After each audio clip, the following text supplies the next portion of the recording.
Jaya Radha Madhava Kunja Bihari.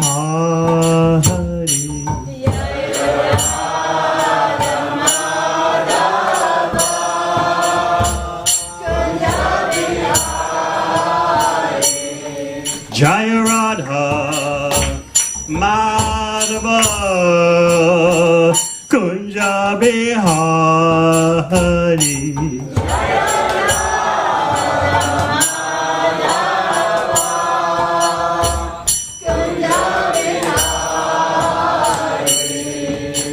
Gopi Jana Ballabha Giridharadhari.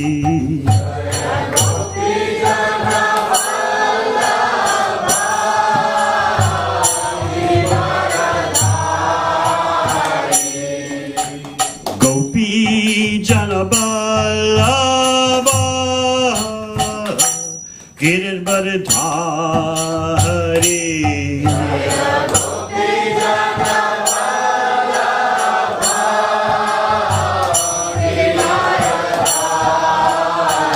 Yashodanandana Braja Janaranjana.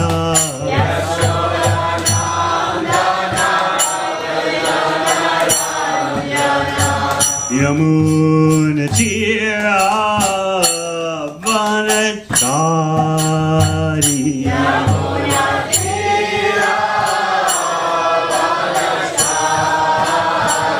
Yamuna Tira Vanachari.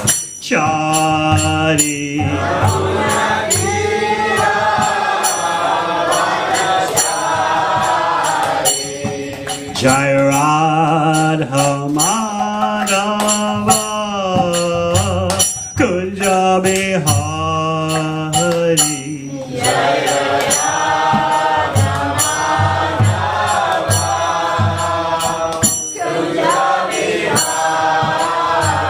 Jai Gopi Jana Vallabha Giridharadhari.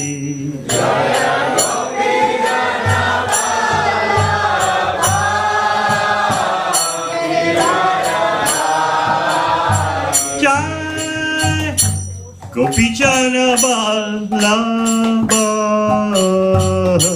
Giridharadhari.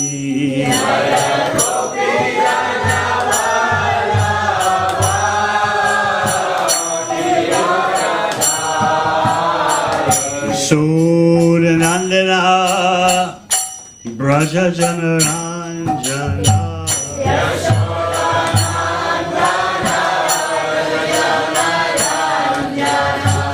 Yamuna Tira Vanachari.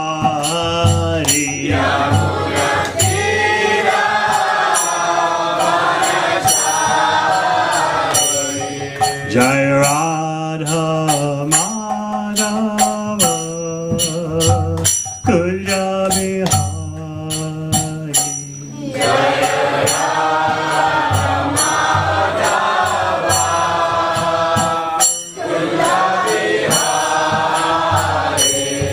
Jaya Radha Madhava Kunja Bihari.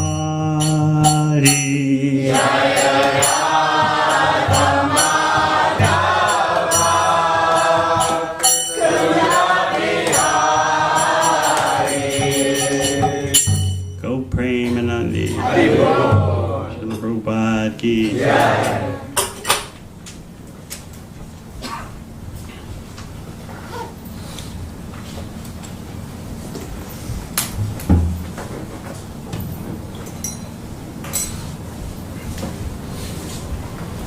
Om Namo Bhagavate Vasudevaya.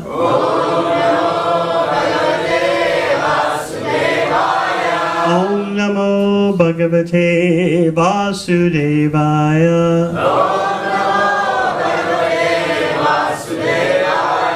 Om Namo Bhagavate Vasudevaya. Om Namo Bhagavate Vasudevaya. Today's verse is quoted from the Hari Bhakti Sudodaya. So it's Caitanya Charitamrta, so we could chant Jai Jai Sri Chaitanya Jai Nityananda. But then again, bear in mind that you could say Caitanya Charitamrita is Bhagavatam because there are so many Bhagavatam verses in it.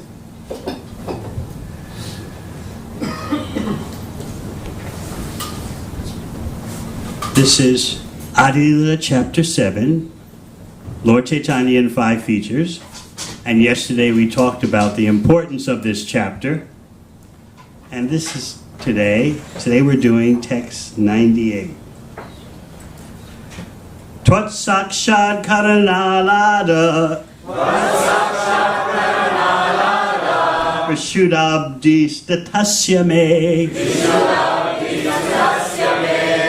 Sukani goshpadayante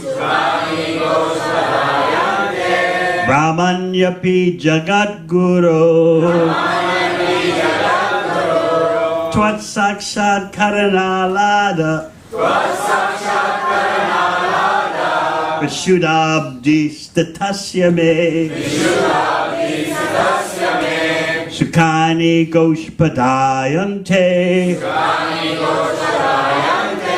Brahmanyapi Jagat Guru Tvat Sakshat Karanalada Vishudhabdi Statasya me Sukani Goshpadayante Brahmanyapi Jagat Guru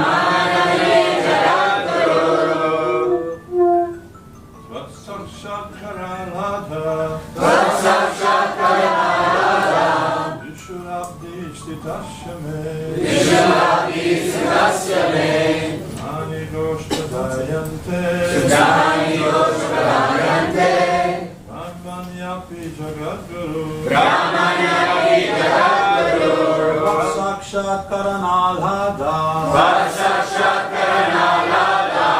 Vishuddhabdi Stitasya me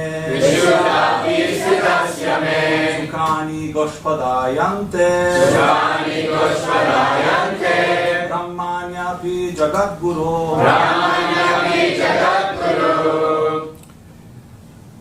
Vaishnavis. What? Sakshat Karanalada Vishuddhabdi Stitasya me Sukani Goshpadayante Brahmanyapi Jagat Guru What Sakshat Karanalada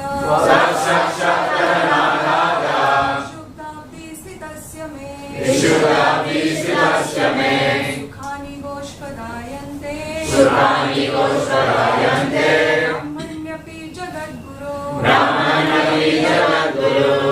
Tvat, your. Sakshat, meeting. Karana, such action. Ahlada, pleasure. Vishuddha, spiritually purified. Abdi, ocean. Statasya, being situated. Me, by me. Sukani, happiness. Goshpadayante, a small hole created by the hoof of a calf. Brahmani, the pleasure derived from impersonal Brahman understanding. Api, also. Jagat Guru, O Master of the Universe. Translation.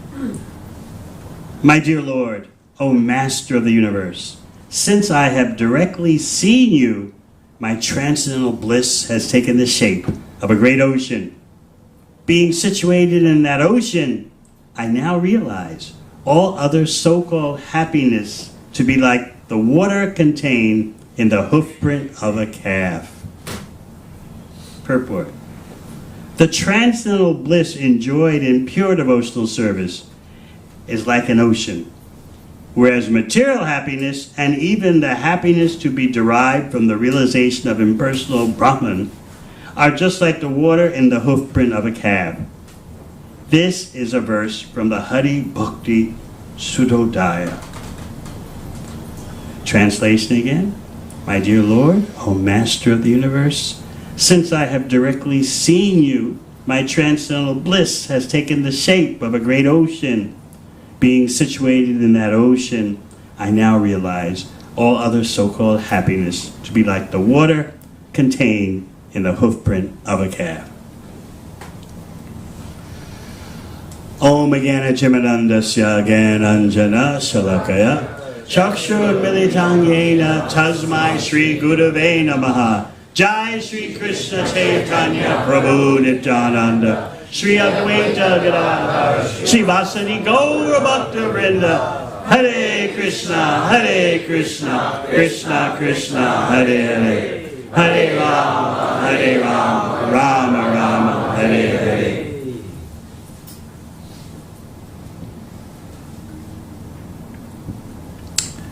Yesterday we were speaking about comparativeness. Unless you have some way of distinguishing between superior and inferior, how can you be said to have knowledge? In a consumer society that we live in materially, you're taught to always look for the best product. And in that way you can achieve satisfaction and mitigate distress. You're taught to look at the reviews, to compare this potential purchase to another potential purpose. But when it comes to happiness, we don't do that. Somehow or other, a cloud of ignorance, massive fog just surrounds us and forces us to think that low-grade material happiness is what we should be pursuing.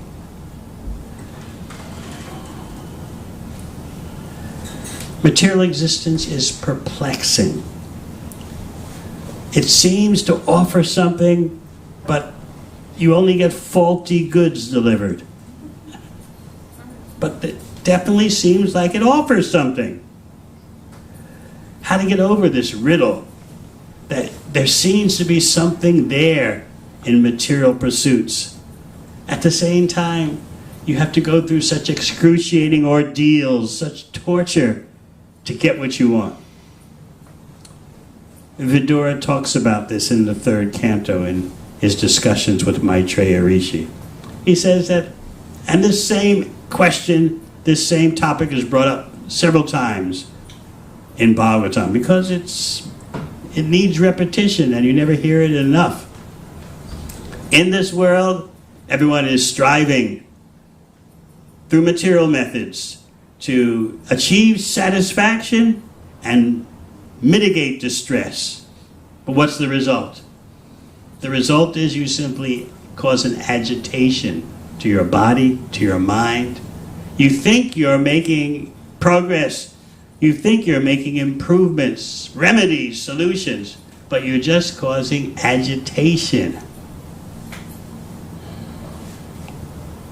And this agitation cause means you'll never have peace, whether peace within yourself or peace in the world. We were discussing this point in Cardiff a week ago, that sometimes persons think if all wars are stopped, then there'll be peace. First of all wars won't stop, because there'll always be conflicting material desires. Secondly, though, even if you could stop all wars, does that mean there's peace? No. There's such commotion and tumult going on within human beings. So Bhagavad Gita actually does not focus on stopping war. Bhagavad Gita focuses on stopping repeated birth and death. Wars come, wars go. As long as there are material human beings, there'll be conflict. But what about relief from the cycle of repeated birth and death? What is your solution to that? That's the real problem. But people say, no, wait a minute. You're setting aside pressing issues of the day and just focusing on escape from material existence. But any intelligent person living in a house that caught on fire wants to get out. Of course, in bhakti, we do more than just get out of material existence. We engage in Krishna's service. Bhakti requires some thoughts about the future. And you'd be surprised how that's very difficult for most people today. They can't see beyond, even materially, just a few years at most. And then when you bring up to them, what will your next life be? Why should I think of that? But they are being futuristic in a very limited sense. They go to school hoping to get a better career. They take out insurance, hoping to protect themselves against loss of their car or their home or their business. They do so many little activities to care for their future. But if you bring up, what about your next lifetime? It's just too much for everyone. Why should I worry about that? What happens, happens. The universe will take care of me. So you live in a society that's forced your consciousness into a certain frame. You can't deny you are concerned about the future, but your concern about the future only is manifest in such comparatively trivial items, which in material life are important. Yes, we have insurance for our cars, we have insurance for our buildings, but we know this is a drop in the ocean compared to the oceanic reality of samsara, the ocean of repeated birth and death. So everything depends on what your vision is of priorities in your life. There's a lot of pressure pushing down on you from ignorance, this cloud of ignorance.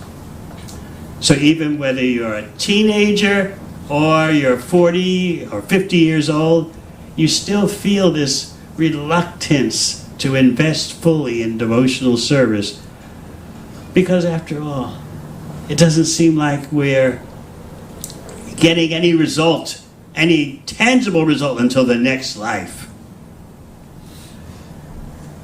This verse says, "My dear Lord, O Master of the universe, since I have directly seen you." So we say, all right, well, this sadhu who said this verse has directly seen Krishna. Therefore, he's entitled to say such things. But we have not directly seen. So that's why we're slack. That's why we're not so concerned. We haven't directly seen. But you have directly heard. Hearing about Krishna is the same as seeing Krishna. There's no doubt that as the bhakti progresses, as the bhava develops, you see more through your eyes. Your relationship with Krishna intensifies. But that fact doesn't diminish the reality of hearing about Krishna. So we have kind of a resentment that, well, since I'm not seeing you, Krishna, what do you expect?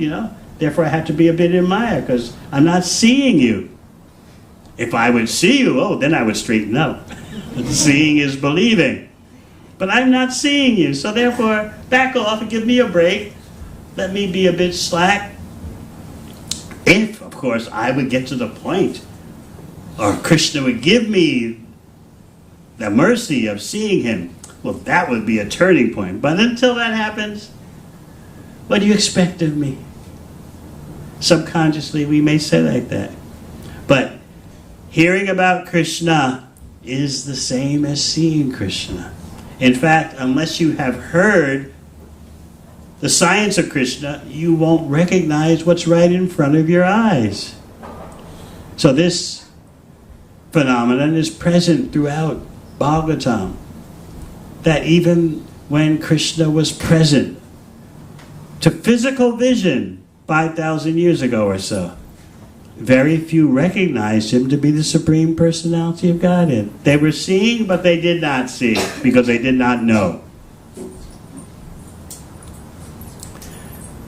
So we're speaking about this dense fog of ignorance that covers us, and therefore we can't act for our own self-interest. We don't even care about our self-interest. There's something in us that just says, just leave me alone and let me do my thing. I'll work it out somehow or other. Okay, I'll suffer sometimes, but that's the way it is. This is ignorance. Queen Kunti talks about this in the first canto. Bhaveshman klishyamananam avidya kama karma bhi. Conditioned life means we struggle unnecessarily. And where does the struggle come from? You might say, well, look, I just want to be happy. What's wrong with struggling to be happy? But because of being enveloped in ignorance, we don't know what real happiness is. To accept that point requires humility. Sometimes at outreach programs, I ask the audience, would you dare to consider, and even would you dare to tell your family and friends, the complete truth? I am a failure at material enjoyment. Would you dare to say that? No way. People would just look at you like, have you become mad? You've lost your confidence.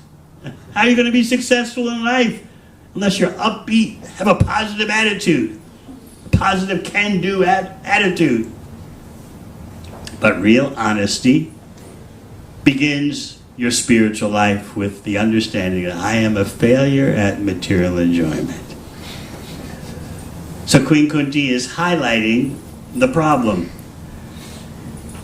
What you think is the endeavor for happiness is actually an endeavor of suffering. And as Vidura said, that very endeavor for your own happiness and to mitigate distress agitates your consciousness. You can, I think, understand this. When you get some idea for material gratification, some idea for material success, your mind gets agitated. Okay, I gotta do this, I gotta do that, and then that. But what if that happens? Oh no. On and on it goes. Will the situation be the same tomorrow? Will I be sick tomorrow? Will there be world war tomorrow? Will we all die in a heat wave? Nope, I can't think like that. Got to be positive. Focus on what's real for me, what's meaningful for me. Yes, that's it. I don't have time for lamenting. No time to feel guilty about anything. Just push ahead. This is the cloud of ignorance. Bhaveshman kleshamananam avidya kama karma bhi.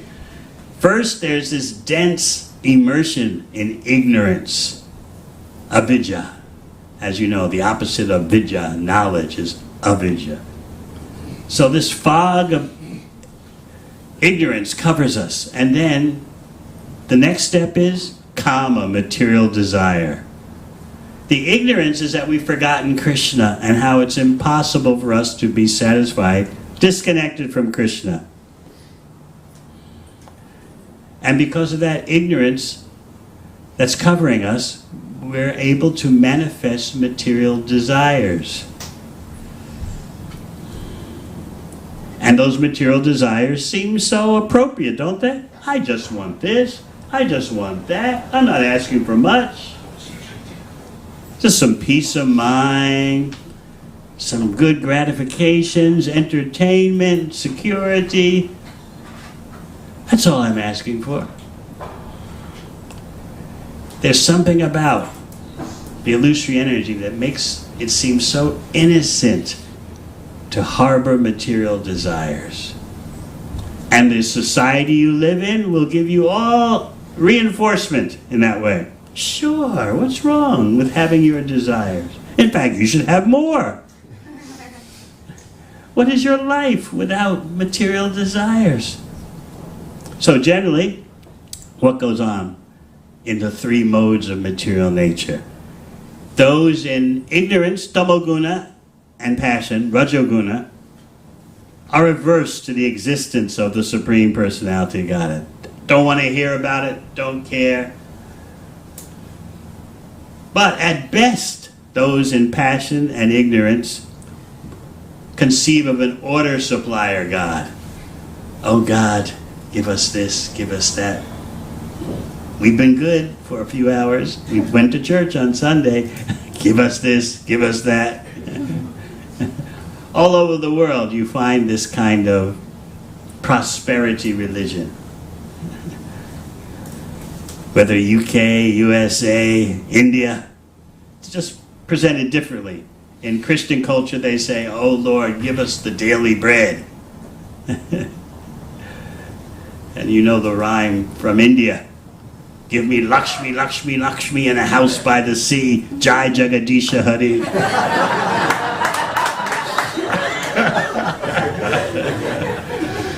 So, in passion and ignorance, at best, there's the order supplier God. And at worst, just don't want to hear about it, or even denying the existence of the Supreme Personality of Godhead. Don't want to hear about it, or I don't think about it. That's a more milder version. It's called apatheism, a combination of apathy and theism. Someone asks you, what do you think about God? Huh? Never think about it. Honestly, it's just, the thought never crossed my mind. That's called apatheism. You're not an atheist, and you're not a theist. You just, doesn't relate to me, you know? I can talk about so many things, but God, the Supreme, the cause of all causes, Sarvakarna Karnam, how exotic. No, thought never crossed my mind. Life's going on fine without me knowing or discussing anything about that. So avidya, kama, karma be. First ignorance, Queen Kuti explains, then kama, material desire, and then karma be. Karma, fruitive or karmic activities which spring forth from material desire, which springs forth from ignorance. So how are you going to target such ignorance? It's all encompassing. It's such a dense fog. You may tackle the issue of karmic activities. How are we going to deal with that? How to perform good karma and not perform bad karma. And then you may become even more skillful and say, actually the problem is not the material activities, the problem is the material desire. But Bhagavatam will tell you, you haven't yet got to the root of the problem. The root of the problem is avidya. You've taken shelter of the avidya potency, the nescience, ignorance potency of the Supreme Personality of Godhead. Therefore, nothing is going to work right. Your desires will be frustrated. Your activities will be frustrated. But just think of our ignorance in terms of future planning. We're not doing future planning. We don't care what the next body will be. And people will even say, so what if I become a snake in my next life? If I don't remember I was a human being, then it's all right. When I'm a snake, I'll probably be happy in a snake's way. As long as I forget that I was a human being, then it's fine. So in other words, your so-called happiness and satisfaction is based on ignorance, forgetfulness. As long as I forget that I was a human being, then there's no problem in taking whatever body I can in the next life, whatever body nature gives me. Of course, the classic answer given by Srila Prabhupada to that is, but what if I say to you, now become a snake, now become a dog? Oh, no, no, no. But if I say, but you'll forget you were a human. Oh, okay, okay. This is your so-called standard of happiness, based on ignorance, forgetfulness.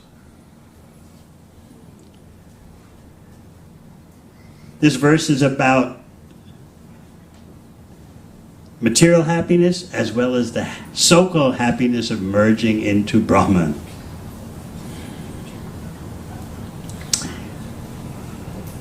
The Brahmanandis, the impersonalists, rightfully look down upon karmic activity. They try to situate themselves in the mode of goodness, and they look down on the struggle for material fulfillment. They say, how crazy, how frustrating. So that we share with them. The impersonalists also understand you're not the body. They understand Atma Tattva in a limited sense because they don't know what the Atma is part of. But they do understand clearly you're different from the body, you're different from the mind. And they look down upon those who are struggling with karmic activity, fruit of activity. They pity them. But in the third canto, Bhagavatam, you find out that the bhaktas pity the impersonalists, who pity the karmic workers. So if you want to have pity, then you have to come to the bhakti platform, and then you're fully entitled to have pity, not only on those, unfortunately, struggling in material life, but also those who think they have a solution to material life by merging into Brahman. No devotional service. The bhakta pities the impersonalists, and the impersonalists pity the karmic workers. The bhakta, of course, pities everyone who's not engaged in devotional service.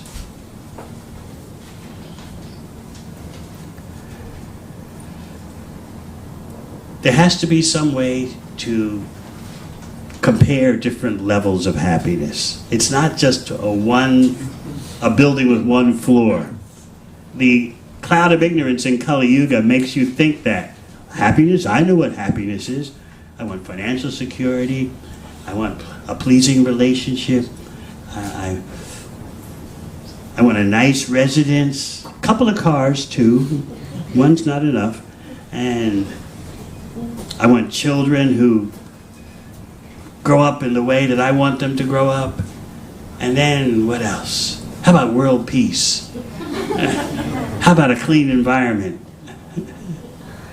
So our building, our construct of happiness is actually just one level. Whereas the impersonalists go up another level in the happiness building. Oh, this fruit of activity on the lower level, this karmic activity is so frustrating, so unsatisfying. You want out of material existence by merging into Brahman. But then, on the third floor of the building, the top floor, are the bhaktas, and they're pitying the second floor and the first floor. Because where is the devotional service? Another verse in the third canto talks about there's only two kinds of persons who can seem to be happy in this world. Everyone else must suffer from anxiety.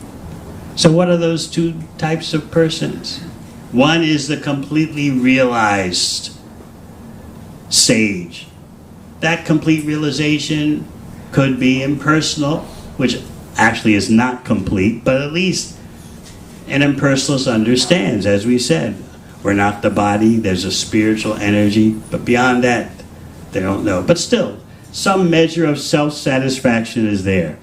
As we talked about yesterday, referencing Shukadeva Goswami's autobiographical statement, Parinishthatopi Nirgunya, Uchama Sloka Lilaya. I was perfectly self-satisfied, merged in Brahman, and then I heard Krishna Lila. Shukadeva Goswami, before hearing Krishna Lila from his father, wouldn't come out of the womb. Why? He was perfectly merged in Brahman, so he understood. Outside, inside, that's a duality. Brahman realization means no dualities. Inside the womb, outside the womb, it's all the same. If I make a distinction, I'd rather be outside the womb, that means I'm not properly situated in Brahman, in non-duality, Advaya Gyan. So I refuse to go out. There's no reason for me to go out. There's no reason for me to stay in. I just stay where I am right now. So my Brahman realization is not disturbed. But then he heard the glories of Krishna recited by his father Vyasadeva, and he decided, I'll go out for the purpose of hearing and propagating the glories of Krishna. So this chapter 7 of Sri Caitanya Caritamrta is full of ambitions, as revealed by Chaitanya Mahaprabhu in his discussions with the Mayavadi sannyasis. He's telling them, my spiritual master instructed this way, my spiritual master instructed that way, I followed his order, this is happening, I brought the consequences to my guru and he confirmed. And so in the purports, you get an understanding of two spiritual ambitions. Number one, the spiritual master desires the disciple to advance in chanting Hare Krishna, in chanting, dancing. Number two, the spiritual master wants to see the disciple distribute Krishna Bhakti to others. So these are the two ambitions. So therefore, Bhakti yogis are very ambitious. It's not that because we may not have material ambition, that means we're just lifeless. No, the bhakta is full of spiritual ambitions. Let me advance in the process of bhakti, and let me share the bhakti process with others. We're not in devata, demigod consciousness. Generally speaking, the demigods are described as sakam devotees.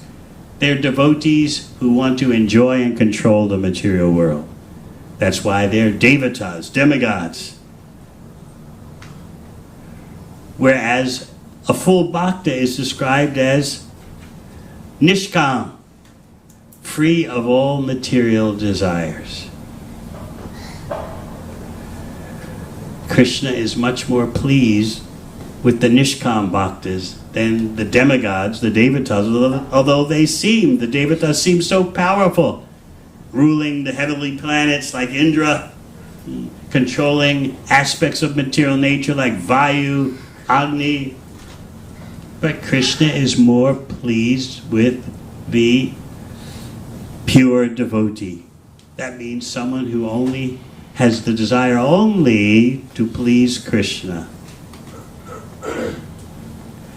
It's interesting how Krishna manifests that distinction, because he says in Bhagavad Gita, Somaham sarvabhuteshu, I'm equal to everyone, to all living entities. Name dresha stina priya.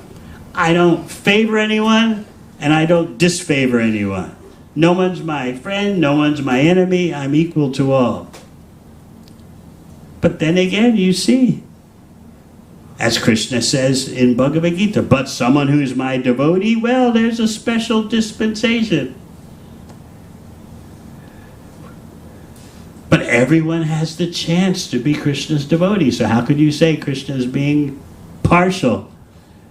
He's always impartial. And he shows that impartiality by the presence of his devotees in the world. And of course, sometimes Krishna himself comes as his own devotee, Sri Caitanya Mahaprabhu. The presence of the Vaishnavas circulating throughout the world, distributing bhakti, shows Krishna's partiality. Shows Krishna's, impartiality. The Vaishnavas are making it so that everyone has an opportunity to become dear to Krishna. Especially since Krishna could have done it all himself, can do it all himself, doesn't need us. But he's giving you an opportunity to get the credit, and that shows Krishna's love for his devotees. I'm equal to everyone, I'm impartial, but then again, I give this special facility for the bhaktas. I could have spread Krishna consciousness myself. Krishna is thinking like that. I could have done it, but I want the bhaktas to get the credit. So we have such an opportunity to become dear to Krishna by spreading Krishna's glories. So we were talking about Vidura and Maitreya discussing the two types of persons who can be happy in this world. I almost forgot. The first type, remember, the self-satisfied sage who knows he or she is not the body. And of course, self-satisfaction has two levels. The lower level of the impersonalists who are satisfied with no material desires, with not identifying with the body and mind, they have some preliminary self-satisfaction. Therefore, they're called Atmaramas, Atmanandis. They're at that level number 2 in the happiness building. They're above the materialists, but they don't understand their relationship with Krishna.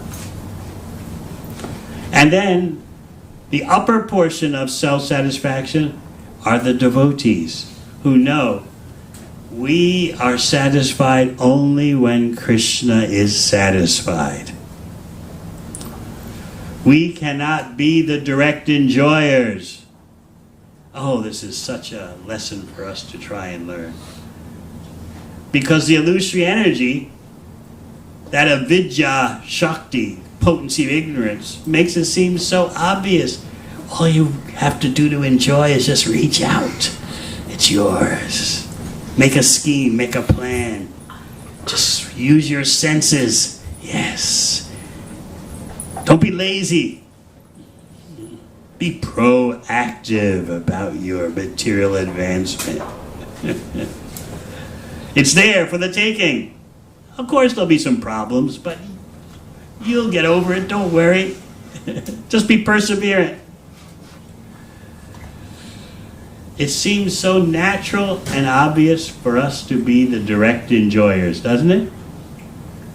I've got my senses.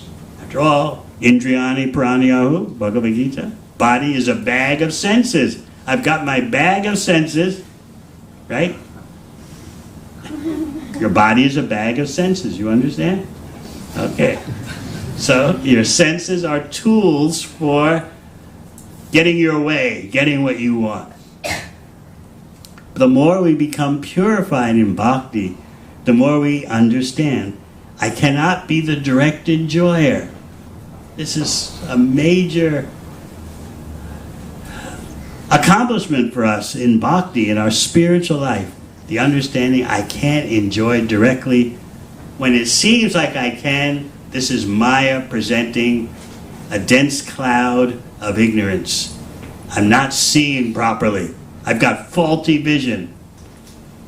I see opportunities for material gratification. My vision is screwed up. Why am I hallucinating like this?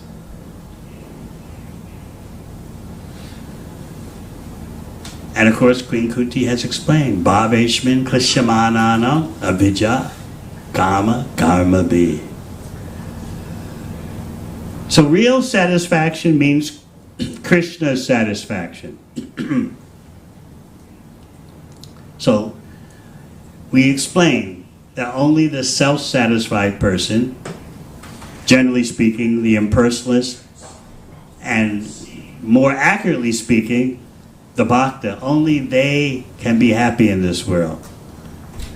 Who is the other type who's not in the Atmarama or Atmanandi category? Atmarama, Atmanandi means whether impersonally realized, sort of, or fully Krishna conscious. But then the other type seems to be happy to the vision of those who are fools. But there are people who see it that way. Someone who just says, the goal of life is just to work hard, enjoy my senses, get success, get material pleasure, and that's it. When you're gone, you're gone. That category of person can pretend to be happy or hallucinate that they are happy. So when I quote this verse at outreach events, I say, well, how many of you are in the first category? Self-realized, self-satisfied on the spiritual platform. Of course, no one raises their hand. So I say, well, I hope you're not in the other category. The complete materialistic fool. Work hard, party hard, get acclaim, get fame, and when you're dead, you're gone. I hope, I say, that the audience is not in that category. And everyone generally nods their head, no, I'm not that dumb. I'm not self-realized, but I'm surely not a complete materialistic fool. Otherwise, why would I be here attending such an event? Listening to you talk about such subject matters. So then the clincher is, if you're not self-realized, if you're not a complete materialistic mudha fool, you're in between. And what does that mean? Anxiety. You've got to make progress one way or the other. Either make progress towards self-satisfaction or degrade toward gross materialism.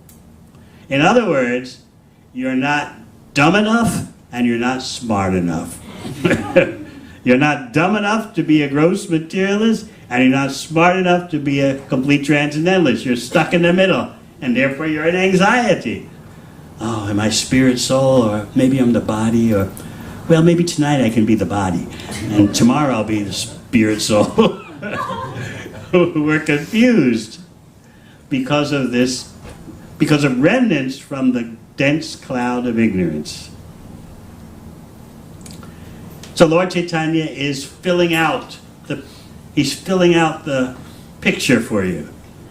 He's talking about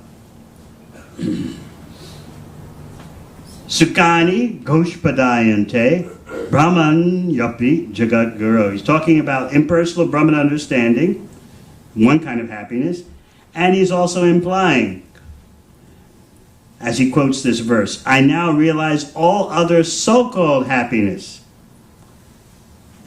And in the purport, Prabhupada elucidates material happiness and even the happiness to be derived from the realization of impersonal Brahman are just like the water in the hoofprint of a calf. So you're getting a way to get a grip on your situation. You need knowledge of the various levels so that you can make a proper decision.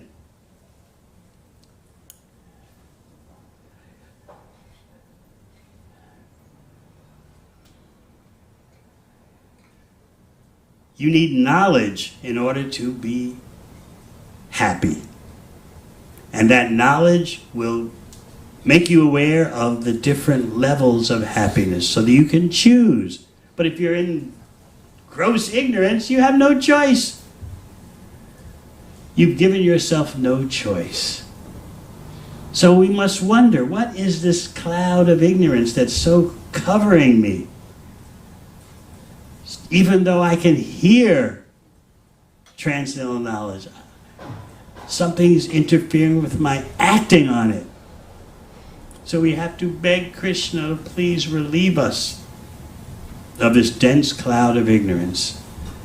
And when we chant Hare Krishna, we're begging Krishna, begging Krishna's internal potency, please engage in your service. I've engaged for so long in madness of material pursuits.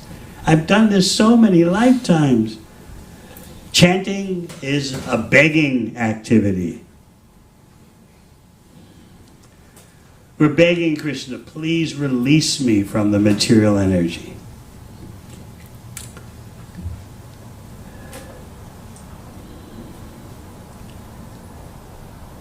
As stated in one purport in first canto of Bhagavatam, Krishna is more eager for us to go back to Godhead than we are. Think about that. Maybe I'm not so eager. Maybe I'm like a devotee, demigod. I want to still enjoy the material world and control. Krishna is eager for you to come and dance with him, play with him, eat with him. Our impersonal contaminations make us think that's mythology or wishful thinking. I want to stop material suffering and I want to be spiritual, whatever that may be. That's all. In this way, implicitly, we think of the Lord's activities, his name, his form, as material. We think there must be a solution beyond that. Even, I come to the temple, I see the deities, I engage in kirtan, very good. But now let me go out and face the real world with real activities.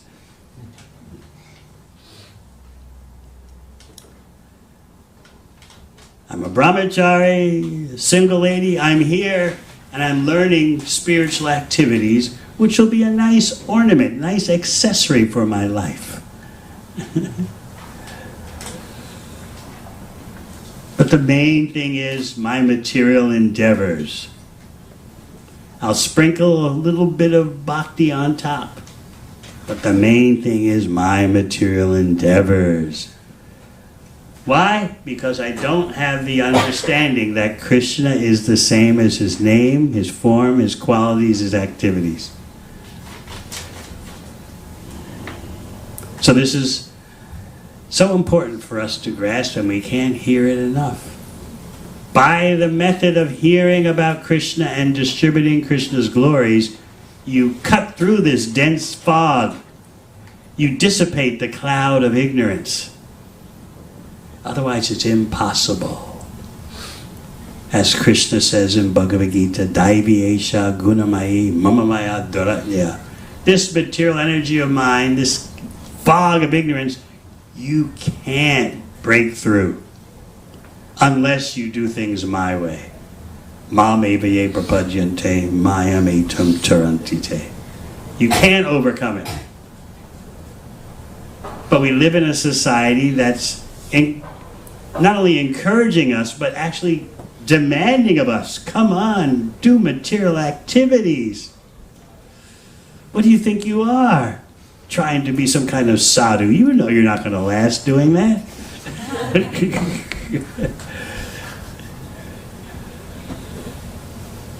This pressure is from the cloud of ignorance. So the only response we have is to take more shelter of Krishna. So Lord Caitanya is mercifully allowing us to see the different levels of happiness so we can make our choice. And he says, whether it's material happiness or the happiness of merging in Brahman, it's so tiny compared. It's not even a drop. It's less than a drop compared to the ocean of loving devotional service.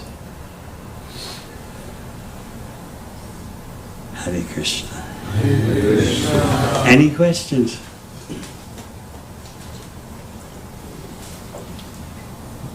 The ladies are very quick. The men are still thinking. Oh, yes.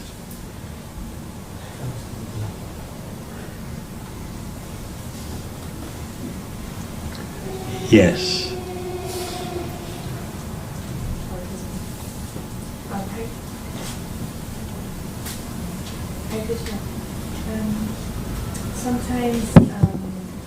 our ignorance. Sometimes due to our ignorance. Sorry.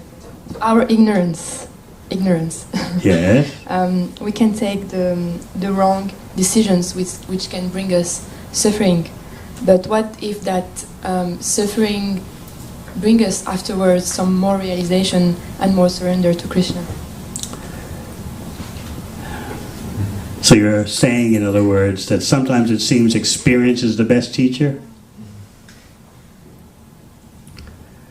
That's an old English saying. Experience is the best teacher. Did you know that? But you forgot the second half of that couplet of the old English saying. They have it in France also. Experience is the best teacher. What's the other half? Because a fool will learn no other way. That part's forgotten. Bhagavatam is teaching you by hearing. Why can't we learn that way? It's a more effective way of learning. Because even though you experience the debacle, the disaster of material life, still you may not see what the problem is. That's why Shukadeva Goswami at the beginning of second canto says, Pasyandapi na pashyati. You're sufficiently experienced. You've seen it all before, but still you don't see. Material existence is baffling. You know that word? Baffling means you can't figure it out. You think you've got some maturity, some experience, and then you just make the same mistake again. So the best way to learn, the best way to experience is through the ear. Don't expect Maya to teach you anything. Maya is not the educational department. That's why there's avidya and vidya. Don't expect vidya, genuine knowledge from Maya. You'll just get avidya, ignorance, nescience. But we're so crazy. Oh, Maya, let me learn my lesson. Teach me. I'll take it on board. Let me go through what I got to go through, and you'll show me that I shouldn't have wanted this in the beginning.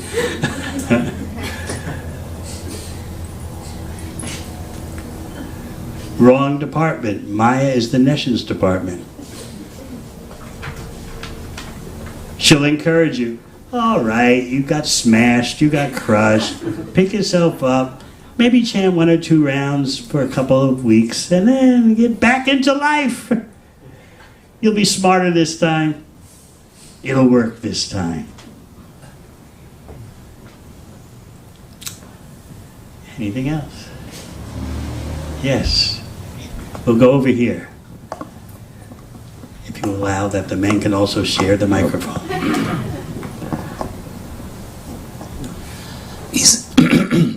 Is the Ukrainian devotee soldier fighting off invaders, performing devotional service just like Arjuna was in the Battle of Kurukshetra?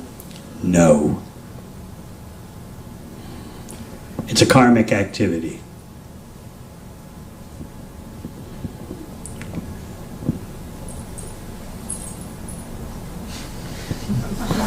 Thank you. It's a karmic mess caused by persons who are karmic messes.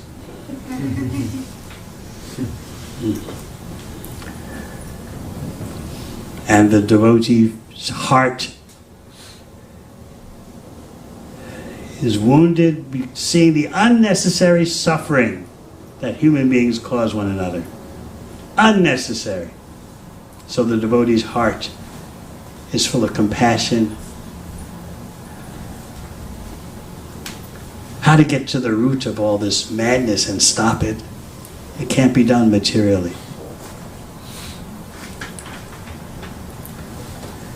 Today I am in the top position and I exploit and attack you. Tomorrow you're in the top position, you attack and exploit me. That's why Srila Bhakti Siddhanta Saraswati Thakur said there are only two types of people in this world, two classes, the cheaters and the cheated. At one moment, I am cheating you, the next moment you're cheating me, and also simultaneously. That's all that's going on. So in this world of suffering, a devotee naturally feels compassionate. Just like Arjuna in chapter 1 was telling Krishna, there'll be so much suffering from this war. He's showing his soft-heartedness. So a Vaishnava is soft-hearted. Why is all this unnecessary suffering going on? At the same time, the Vaishnava knows that the only solution is that people take to devotional service. Harinam, Harinam, Harinam, Eva Kevalam, Kalo Nashteva, Nashteva, Nashteva, Gatir Anyata. Lord Caitanya repeats that verse in this chapter. That we stress the spiritual solution does not mean we have no sympathy and compassion for the suffering of people. Our hearts are so wounded by all this unnecessary violence.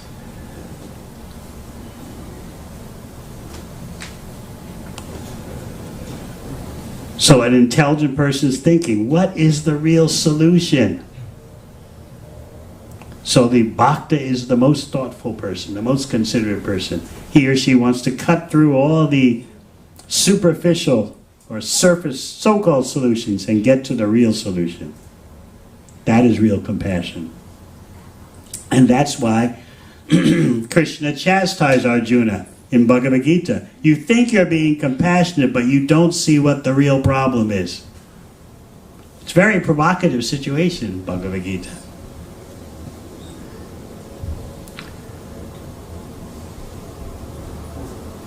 Anything else? Yes.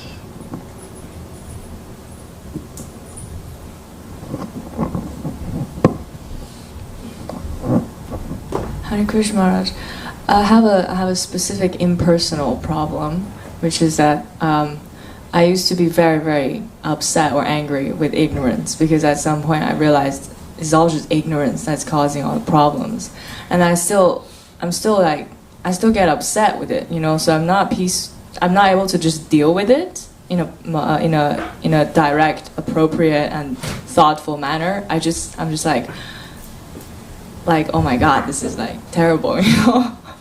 So how do we deal with that? You become the servant of Lord Caitanya and push on the Sankirtan movement. Put all your energies into that. Don't waste your time being frustrated and cynical. Put your energies into the solution.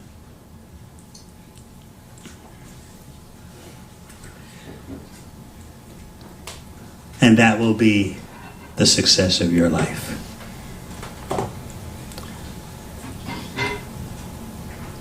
All right. Thank you very much. Hare Krishna.